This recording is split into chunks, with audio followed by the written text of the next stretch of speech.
Ukraine president Vladimir സെലൻസ്കിയുമായി സംസാരിച്ച് പ്രധാനമന്ത്രി നരേന്ദ്രമോദി. റഷ്യൻ പ്രസിഡന്റ് വ്ളാഡിമിർ പുടിനുമായി ഇന്ത്യൻ പ്രധാനമന്ത്രിയുടെ കൂടിക്കാഴ്ച നടക്കാനിരിക്കെയാണ് ഈ ഫോൺ സംഭാഷണം. പിന്നാലെ യുക്രൈനിലെ യുദ്ധം അവസാനിപ്പിക്കാനുള്ള ശ്രമങ്ങളെക്കുറിച്ച് ചർച്ച ചെയ്തതായി പ്രധാനമന്ത്രി നരേന്ദ്രമോദി എക്സിൽ കുറിച്ചു. ഫോണിൽ ബന്ധപ്പെട്ടതിന് പ്രസിഡന്റ് സെലൻസ്കിക്ക് നന്ദി. നിലവിലുള്ള സംഘർഷം, അതിന്റെ മാനുഷിക വശം, സമാധാനവും സ്ഥിരതയും പുനഃസ്ഥാപിക്കാനുള്ള ശ്രമങ്ങൾ എന്നിവയെക്കുറിച്ച് അഭിപ്രായങ്ങൾ കൈമാറി. ഈ ദിശയിലുള്ള എല്ലാ ശ്രമങ്ങൾക്കും ഇന്ത്യ പൂർണ്ണ പിന്തുണ നൽകുന്നു, മോദി വ്യക്തമാക്കി. US പ്രസിഡന്റ് ഡൊണാൾഡ് ട്രംപുമായി നടത്തിയ ചർച്ചകളെക്കുറിച്ച് മോദിയെ അറിയിച്ചതായി സെലൻസ്കിയും എക്സിൽ കുറിച്ചു. റഷ്യൻ തലവനുമായുള്ള കൂടിക്കാഴ്ചയ്ക്ക് യുക്രൈൻ തങ്ങളുടെ സന്നദ്ധത ആവർത്തിച്ച് അറിയിക്കുന്നതായും അദ്ദേഹം പറഞ്ഞു. അമേരിക്ക ഇടപെട്ടുള്ള ചർച്ചകൾക്ക് ശേഷവും റഷ്യ യുക്രൈൻ ആക്രമണം തുടരുകയാണെന്നും സെലൻസ്കി ചൂണ്ടിക്കാട്ടി. ഷാങ്ഹായ് സഹകരണ ഉച്ചകോടിക്കിടെ നടക്കുന്ന ചർച്ചകളിൽ വിഷയം ഉന്നയിക്കുമെന്ന് മോദി ഉറപ്പ് നൽകിയതായും സെലൻസ്കി വ്യക്തമാക്കി. തിങ്കളാഴ്ചയാണ് മോദി പുടിൻ കൂടിക്കാഴ്ച. അതേസമയം യുക്രൈനിൽ യുദ്ധത്തിന് ഇന്ത്യയെ അകാരണമായി കുറ്റപ്പെടുത്തരുതെന്ന് വിദേശകാര്യമന്ത്രി എസ് ജയശങ്കർ വ്യക്തമാക്കി. നിലപാട് യൂറോപ്യൻ നേതാക്കളെ എസ് ജയശങ്കർ അറിയിച്ചു. സംഘർഷത്തിനെതിരായ നിലപാടാണ് എന്നും ഇന്ത്യ സ്വീകരിച്ചതെന്നും ജയശങ്കർ വ്യക്തമാക്കി.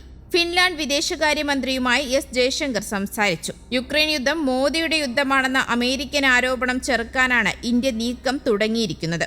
US പ്രസിഡന്റ് ഡൊണാൾഡ് ട്രംപിന്റെ വാണിജ്യ ഉപദേഷ്ടാവ് പീറ്റർ നവാരോ ആണ് റഷ്യ യുക്രൈൻ യുദ്ധം മോദിയുടെ യുദ്ധമാണെന്ന് ആരോപണവുമായി എത്തിയത്. ബ്ലൂംബർഗ് ടെലിവിഷന് നൽകിയ അഭിമുഖത്തിലായിരുന്നു അദ്ദേഹം ഇത്തരമൊരു പരാമർശം നടത്തിയത്. റഷ്യയിൽ നിന്നുള്ള എണ്ണ വാങ്ങൽ ഇന്ത്യ നിർത്തുന്ന പക്ഷം ചുമത്തിയ 25% വ്യാപാര തീരുവ അമേരിക്ക ഒഴിവാക്കുമെന്നും നവാരോ കൂട്ടിച്ചേർത്തിരുന്നു.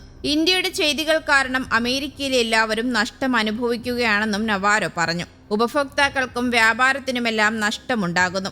ഇന്ത്യയുടെ ഉയർന്ന തീരുവ മൂലം ഞങ്ങൾക്ക് ജോലികളും ഫാക്ടറികളും വരുമാനവും ഉയർന്ന വേതനവും നഷ്ടപ്പെടുത്തുന്നതിനാൽ തൊഴിലാളികൾക്കും നഷ്ടമുണ്ടാകുന്നു. മാത്രമല്ല, മോദിയുടെ യുദ്ധത്തിന് ഞങ്ങൾക്ക് പണം നൽകേണ്ടി വരുന്നതുകൊണ്ട് നികുതിദായകർക്കും നഷ്ടം സംഭവിക്കുന്നു എന്നാണ് അദ്ദേഹം പറഞ്ഞത്. മോദിയുടെ യുദ്ധം എന്ന നവാരോയുടെ പരാമർശത്തിന് പിന്നാലെ പരിപാടിയുടെ അവതാരകൻ ഇടപെടുകയും പുടിന്റെ യുദ്ധം എന്നാണോ പറയാൻ ഉദ്ദേശിച്ചതെന്ന് ചോദിക്കുകയും ചെയ്തിരുന്നു. എന്നാൽ താൻ ഉദ്ദേശിച്ചത് മോദിയുടെ യുദ്ധമാണെന്നും സമാധാനത്തിന്റെ പാത ഡൽഹിയിലൂടെയാണെന്നും അദ്ദേഹം കൂട്ടിച്ചേർത്തു.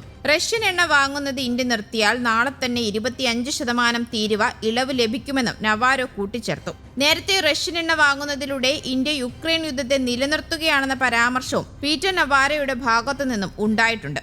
അതേസമയം യുദ്ധം തകർത്ത യുക്രൈനിലേക്ക് ജൂലൈ മാസത്തിൽ ഏറ്റവും കൂടുതൽ ഡീസൽ വിതരണം ചെയ്തത് ഇന്ത്യ എന്ന റിപ്പോർട്ടുകളും ഇപ്പോൾ പുറത്തു വരുന്നുണ്ട്. മൊത്തം ഡീസൽ ഇറക്കുമതിയുടെ 15.5% ഇന്ത്യയിൽ നിന്നായിരുന്നു. കീവ് ആസ്ഥാനമായുള്ള ഓയിൽ മാർക്കറ്റ് അനലിറ്റിക്സ് സ്ഥാപനമായ നാഫ്റ്റോറിനോക്കിന്റെ കണക്കുകൾ പ്രകാരം ഇന്ത്യ പ്രതിദിനം ശരാശരി 2700 ടൺ ഡീസൽ യുക്രൈനിലേക്ക് കയറ്റുമതി ചെയ്തു. ജൂലൈയിൽ മാത്രം ഇന്ത്യ 83,000 ടൺ ഡീസൽ യുക്രൈന് നൽകിയിട്ടുണ്ട്. 2024 ജൂലൈയിൽ ഇന്ത്യയുടെ വിഹിതം വെറും 1.9% മാത്രമായിരുന്ന സ്ഥാനത്ത് നിന്നാണ് ഈ ഒരു കുതിച്ചുചാട്ടം ഉണ്ടാകുന്നത്. 2025 ഏപ്രിൽ യുക്രൈന്റെ ഡീസൽ ഇറക്കുമതി 15.9% ഇന്ത്യ നൽകിയതായും റിപ്പോർട്ടിൽ വ്യക്തമാക്കുന്നുണ്ട്. News desk, Kerala Kaumudi.